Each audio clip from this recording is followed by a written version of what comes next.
side, major junior is one thing. On the junior A side, it's another. It's a scholarship. That's sort of the goal for the junior A side. But until you know why you're doing what you're doing, it's no use explaining it and justifying it to anybody, because anything you do won't be appreciated and be accepted. So create trust and belief whatever way you can, and it may work. Who knows? I'm not going to be around long enough to find out. Well, I think, Wally, every time we have this kind of conversation, I think it's very valuable. I think to myself, don't we talk about this stuff before we even pick the kid for our team? Like, are you not having these types of conversations? Like, to me, that's shocking because that's always the way I've approached it, right? But I think I've saved myself a lot of headache over the years by communicating those types of things before I even, select a player. First of all, I never select a player without meeting them in person with their parent or guardian. I would never just have the kid in the room, and I certainly would never just have the parents in the room, right? And you're being this is my type, this is the program we run, right? This is what we do. It's part of the sales pitch before the player commits to your team. And give them the full sales pitch and say, you're either in or you're out, but I can tell you this is what you're getting. This is what you should expect, right? If they then check the box and say, yes, we'd love to be there, that's great. Perfect. And that's the first piece of buy-in you have. I think if you're not confident enough as a coach to deliver that type of message when you're still recruiting the player, then you're setting yourself up for failure. Now you get a second shot at it when you do, your tryout meeting or your initial meeting with the team and say, hey, hi everybody, nice to meet the parents and the kids. You do it with everybody in the room and you set out expectations and all those sorts of things again. And then, perhaps you do it again at training camp and the mission statement exercise and all. Like, I know I've gone wrong, and I know you've got parents who sometimes try to take the reins, but I just think as coaches, we have to stop blaming the parents and saying, oh, they did this and they did this. And I think, well, what did you do to prepare yourself so that if that happened, you said, remember back in when we spoke in the dressing room before you signed up your daughter for this team, what we discussed in there, right? Like, it's a bit shocking to me. And again, I see it all the time, but it seems so simple to set those expectations early on. You're recruiting. You're already at a level where you have to do what you have to do, the way you do it. Right. I'm not talking about the recruiting phase of hockey. This is the way we operate. I'm saying minor hockey, the ethical manner of operation is going to make it easier coming to you.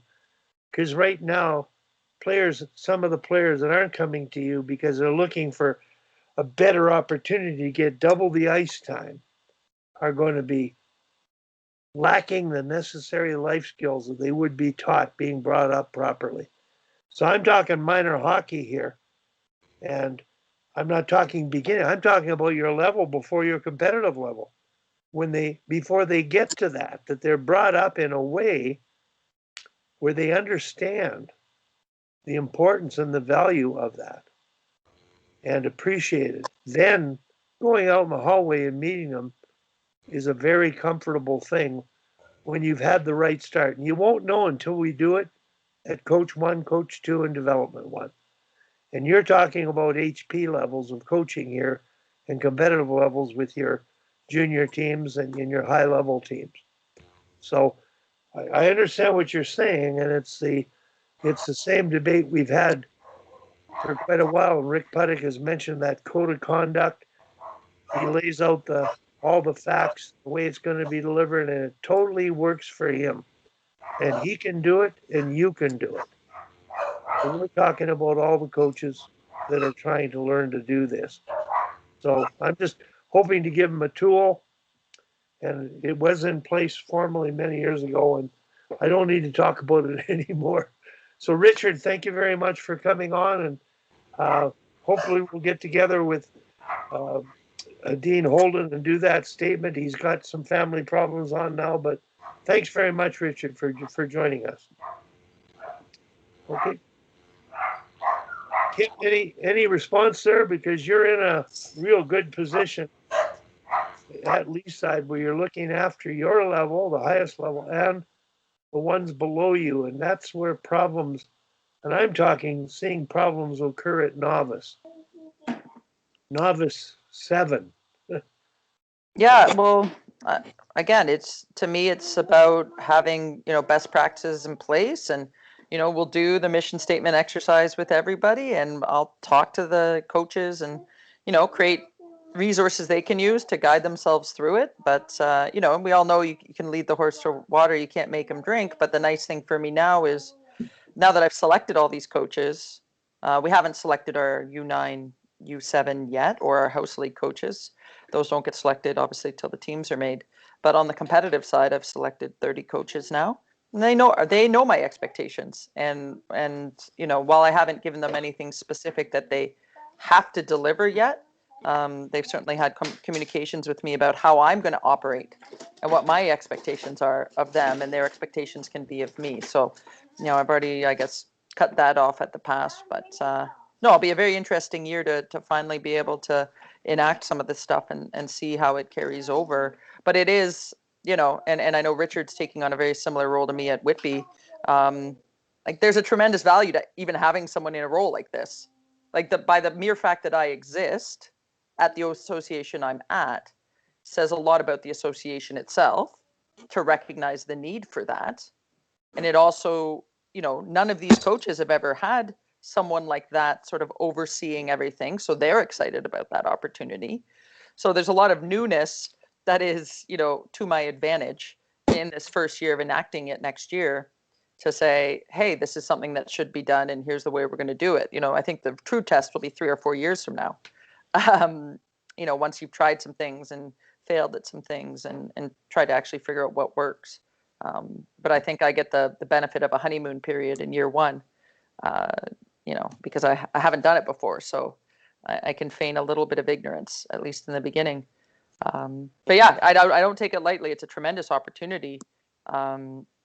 And there'll be a lot of learning that'll go along with it. But even in talking to parents who've been, disgruntled with the way teams have been picked thus far for next season and those types of things, the fact that I exist takes the load off the coach sometimes. They can call me and say, hey, like, Kim, what was the process for picking teams this year? So it's not them attacking the coach and saying, why didn't you take my daughter?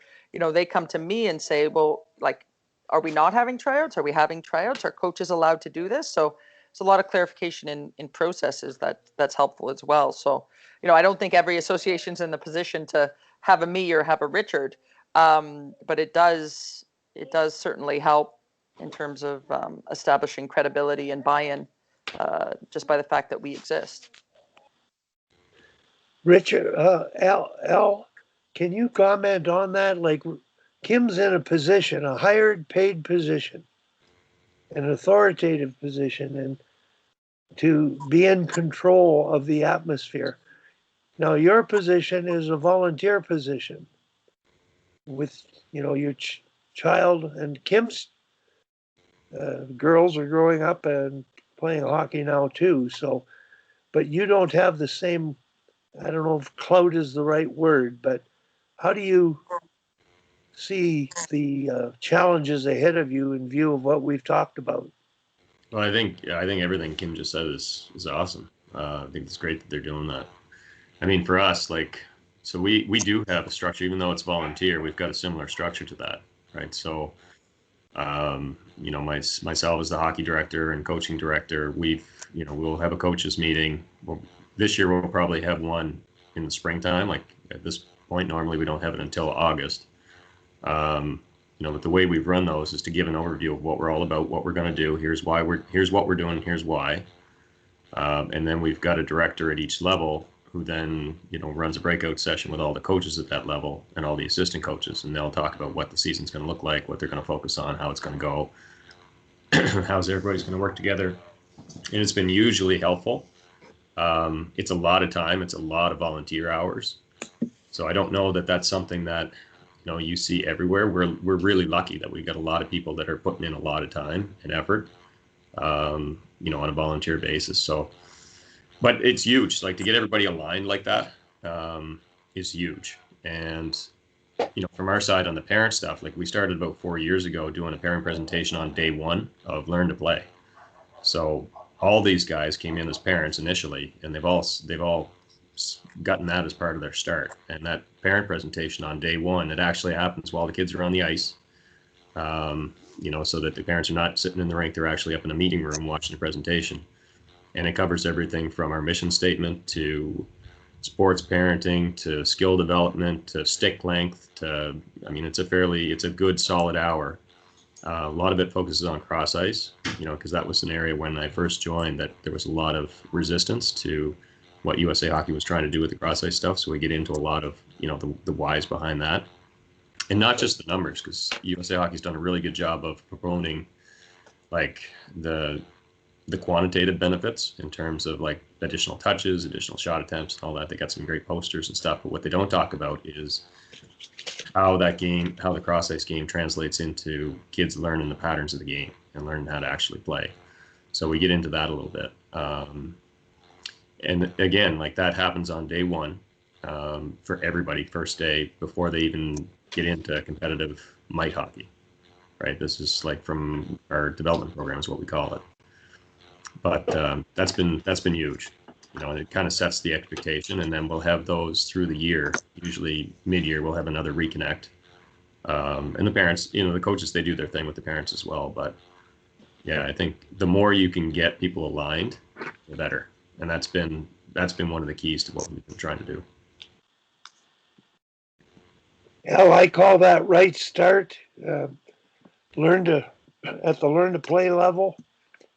First time they're on the ice, the first time their kids are playing, they understand why they're going to school. Yeah, if you have to, it's been huge, absolutely huge. We started about 4 years ago, and it's just been hugely beneficial. And moving forward, going to Adam and then going to Pee Wee, are you able to sustain this continuity without formal certification? You do it yourself there, but are they required to take a Coach 1 and Coach 2 and a Coach Development 1 program where they can be re-educated on the merits of the direction you're going? Lost your voice there, go ahead.